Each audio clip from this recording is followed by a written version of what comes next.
Sienna God, hello all. Oshta afternoon, good afternoon, and Wado, thank you for watching. So I got carried away and went overtime. So this is day 3, part B of reading Many Lives, Many Masters, The Timeless Classic, The True Story of a Prominent Psychiatrist's Young Patient, and the Past Life Therapy That Changed Both Their Lives by Brian L. Weiss, MD. Let's see, I'll just read the last paragraph. This is still in quotes. We also must learn not to just go to those people whose vibrations are the same as ours. It is normal to feel drawn to somebody who is on the same level that you are, but this is wrong. You must also go to those people whose vibrations are wrong with yours. This is the importance in helping these people. Still in quotes. We are given intuitive powers we should follow and not try to resist. Those who resist will meet with danger. We are not sent back from each plane with equal powers. Some of us possess powers greater than ours, because they have been accrued, A-C-C-R-U-E-D, from other times. Thus, people are not all created equal. But eventually we will reach a point where we will all be equal, end quote.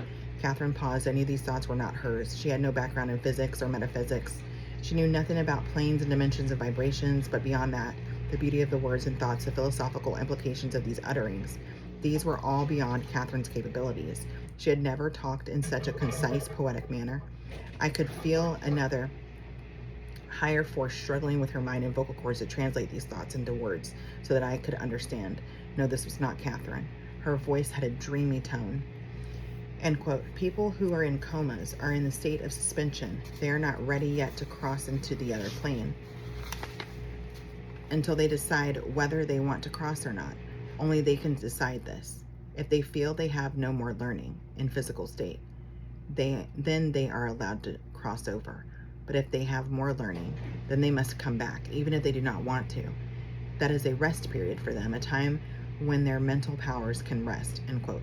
So people in comas can decide whether or not to return depending upon how much learning they have yet to accomplish in their physical state. If they feel there is nothing further to learn, they can go directly into the spiritual state, modern medicine notwithstanding. This information meshed nicely with the research being published about near-death experiences and why some people chose to return. Others were not given the choice. They had to return because there was more to learn. Of course, all of the people interviewed about their near-death experiences returned to their bodies. There is a striking similarity in their stories. They become detached from their bodies and quote-unquote watch resuscitation efforts from a point above their bodies. They eventually become aware of a bright light or a glowing quote-unquote spiritual figure in the distance, sometimes at the end of the tunnel. They feel no pain. As they become aware that their tasks on earth are not yet completed and they must return to their bodies, they are immediately rejoined to their bodies and once again are aware of pain and other physical sensations. I have had patients with near-death experiences. The most interesting account was that of a successful South American businessman who was seen by me for several sessions of conventional psychotherapy. About 2 years after Catherine's treatment ended, Jacob had been run over and knocked unconscious by a motorcycle in Holland in 1975 when he was in his early 30s. He remembers floating above the body and looking down at the scene of the accident, taking note of the ambulance, the doctor attending his injuries, and the growing crowd of onlookers. He became aware of a golden light in the distance, and as he approached it, he was a monk wearing a brown robe. He saw a monk wearing a brown robe. The monk told Jacob that this was not his time to pass over, that he had to return to his body. Jacob felt the wisdom and power of the monk, who also related several future events in Jacob's life, all of which later occurred. Jacob was whooshed back into his body, now in a hospital bed, regained consciousness, and for the first time, became aware of excruciating pain.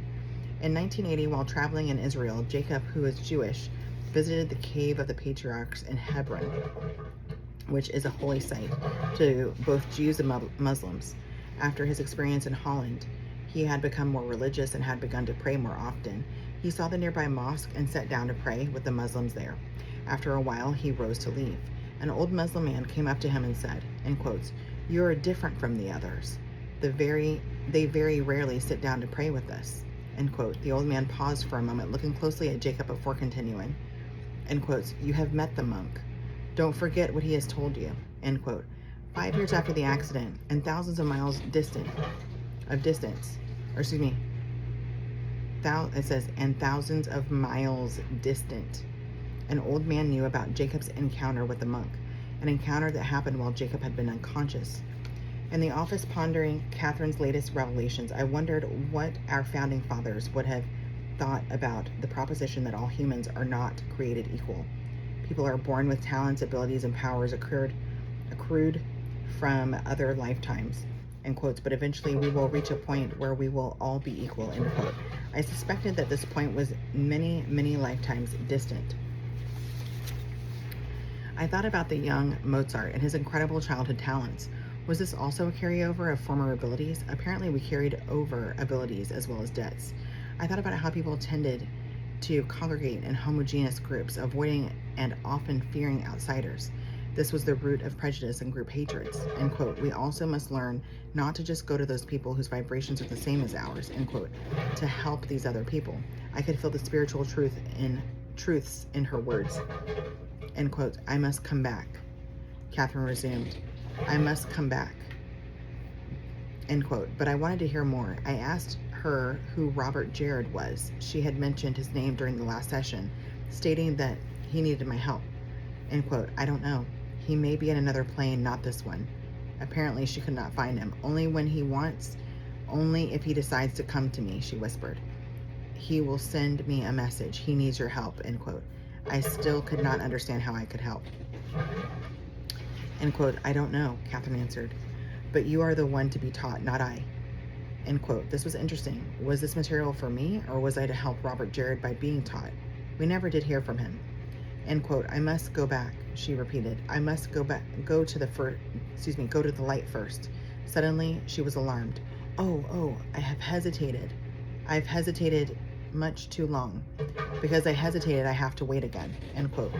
While she waited, I asked her what she was seeing and feeling, end quote. Just other spirits, other souls, they're waiting too, end quote. I asked her whether there was something to teach us while she was waiting, end quote. Can you tell us what we must know?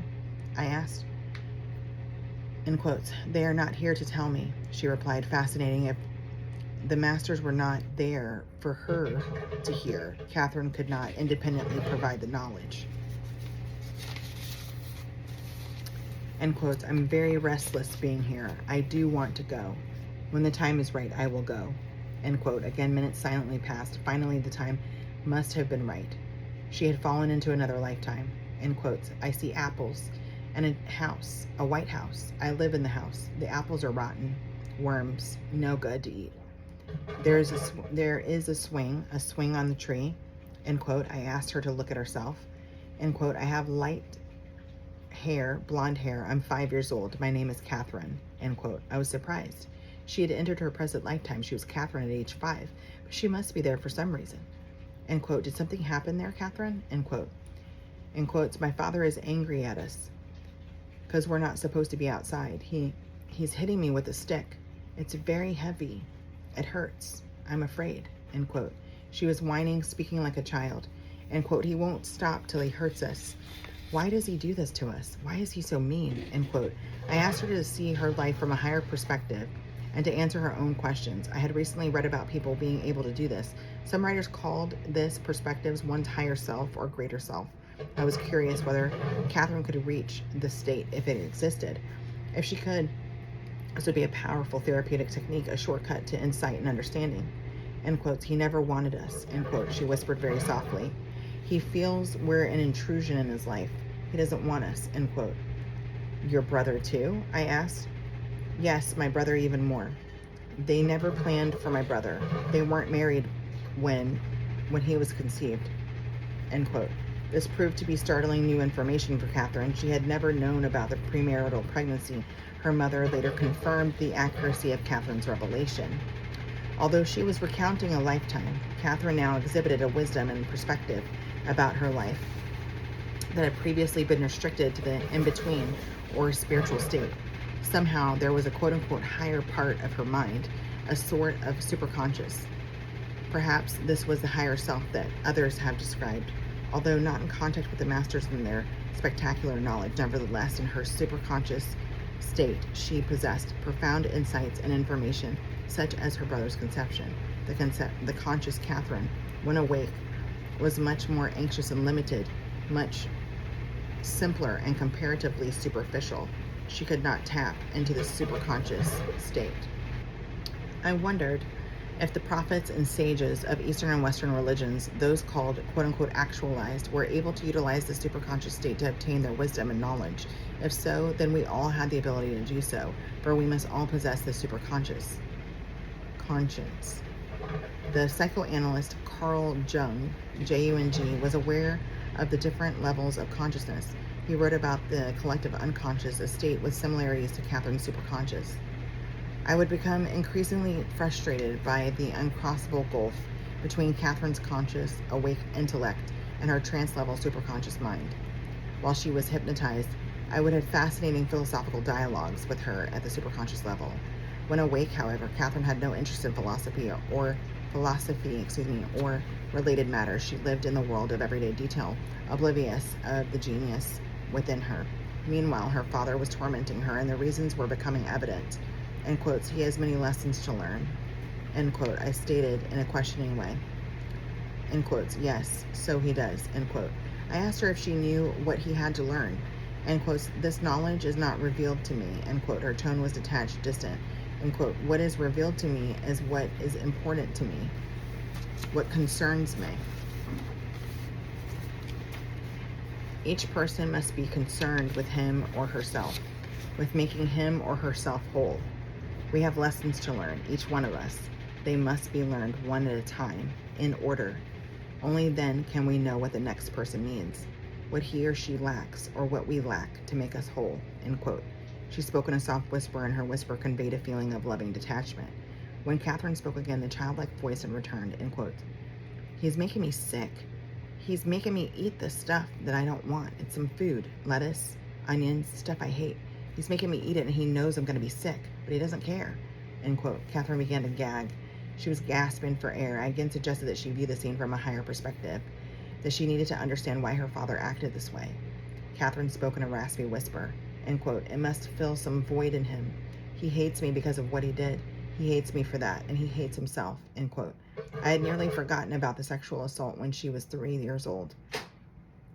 End quote. So he must punish me. I must have done something to make him do that. End quote. She was only 3 years old, and her father was drunk.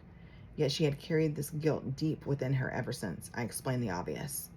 End quote. You were just a baby. You must now relieve yourself of this guilt. You didn't do anything. What could a 3-year-old do? It wasn't you. It was your father. End quote. End quotes. He must have hated me then too, she whispered. She gently whispered.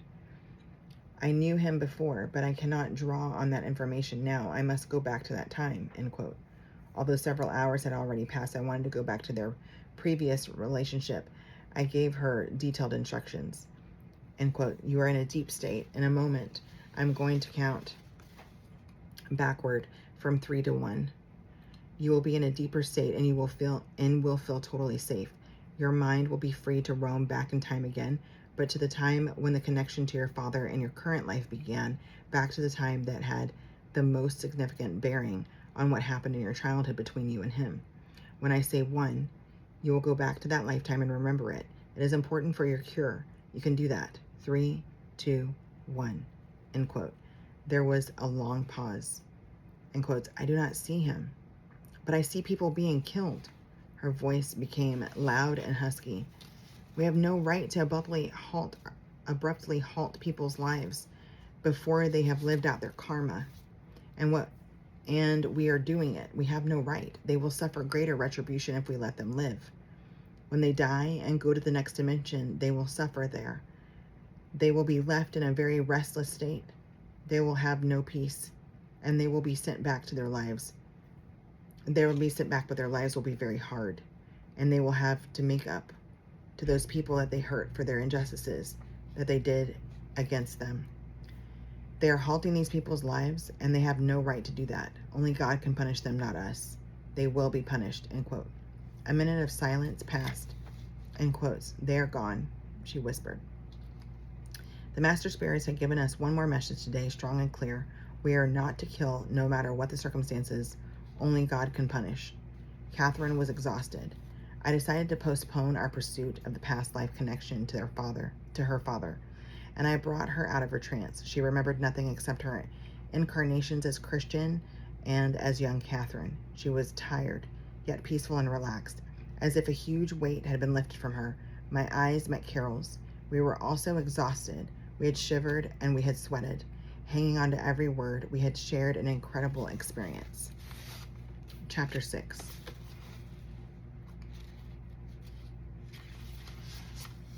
I now scheduled Catherine's weekly sessions at the end of the day because they were lasting several hours. She still had that peaceful look about her when she came in the following week.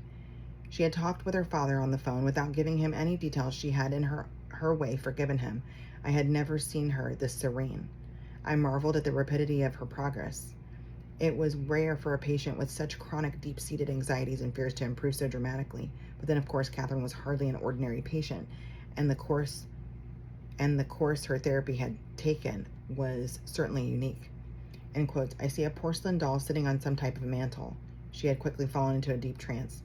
There are books next to the fireplace on both sides. It's a room within some house. There are candlesticks next to the doll and a painting of the face, the man's face. It's him. End quote. She was scanning the room. I asked her what she was seeing. End quote. Some type of covering on the floor. It's fuzzy, like it is an animal skin. Yes, some type of animal skin covering on the floor. To the right, there are 2 glass doors that lead out onto the veranda. There are 4 steps, columns on the front of the house, 4 steps down. They lead out to a path. Big trees all around.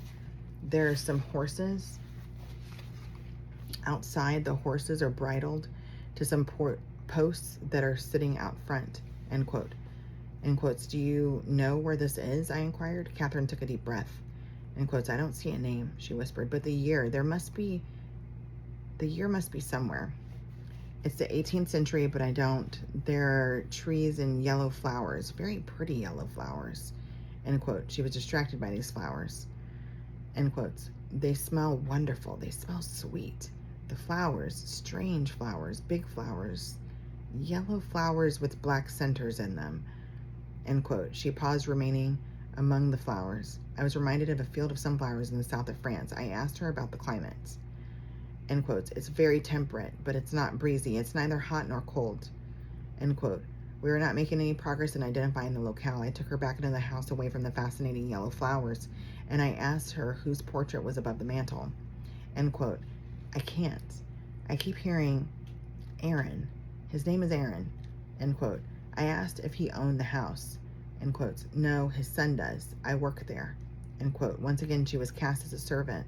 She had never even remotely approached the status of a Cleopatra or a Napoleon. Doubters of reincarnation, including my own scientifically trained self until the past 2 months, often point to the much higher than expected frequency of incarnations as famous people. Now I found myself in the most unusual position of having reincarnation being proved scientifically right in my offices in the Department of Psychiatry, and much more than reincarnation was being revealed. In quotes, my leg is Catherine continued, very heavy. It hurts. It almost feels like it's not there. My leg is hurt. The horses kicked me. End quote. I told her to look at herself.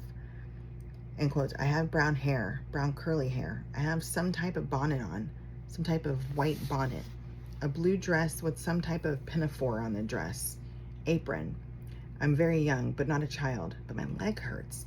It just happened. It hurts terribly. End quote. She was visibly in great pain. End quotes. Shoe.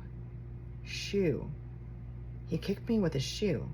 He's a very, very mean horse. End quote. Her voice grew softer as the pain finally subsided. End quotes. I can smell the hay, the feed in the barn. There are other people working in the stable area. End quote. I asked about her duties.